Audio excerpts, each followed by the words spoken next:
L'apôtre souhaite ardemment que ses auditeurs soient aussi enrichis d'une pleine certitude de l'intelligence pour connaître le mystère qui lui a été révélé. Colossiens 2:2, Éphésiens 3:3.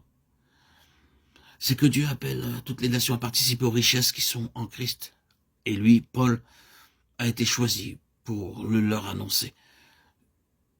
C'est par un effet de la grâce qu'il a été appelé pour porter la lumière, afin que chacun, comprenant à son tour le mystère, devienne aussi l'un de ses messagers, et que la sagesse de Dieu infiniment diverse soit manifestée par l'Église, aux dominations et aux puissances qui,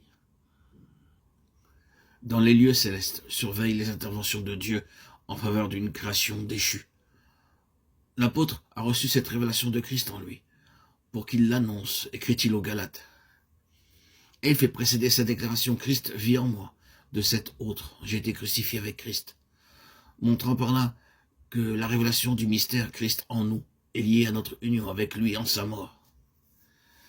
Dès que nous avons compris cet ultime message du calvaire et ses répercussions dans notre vie quotidienne, toute la pensée de Dieu à notre égard se déroule à nos yeux dans son harmonieuse beauté. Quel idéal serait trop élevé désormais, puisque je n'ai plus qu'à faire place au Seigneur pour qu'il atteigne cet idéal en se servant de moi. Quel ordre pourrait être au-dessus des forces du serviteur, puisque le Christ lui communique sagesse, puissance et toutes les forces nécessaires aussi longtemps qu'il reste crucifié avec son Sauveur. C'est la puissance même de Dieu qui, maintenant, anime sa vie.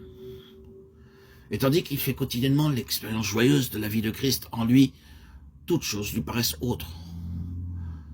Son horizon se déplace. Avec l'apôtre Paul, le disciple extasié et triomphant s'écrie alors: « J'ai compris le secret, je suis initié au mystère.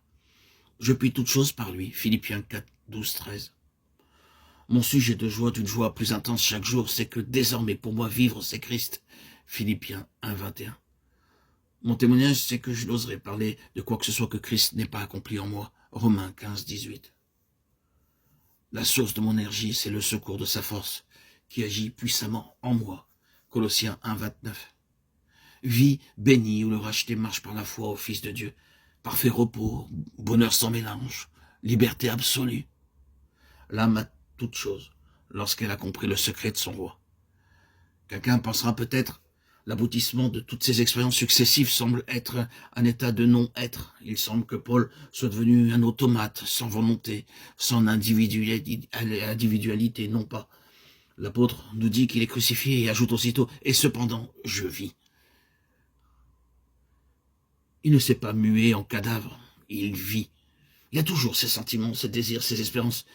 Il vit d'autant plus intensément qu'il est mort à l'esclavage du péché, lequel émousse et atrophie l'être tout entier.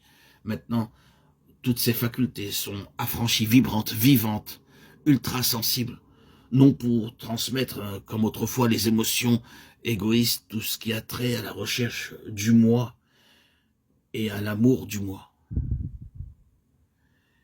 mais pour manifester l'amour et la vie de Christ, lequel, maintenant, vit en lui.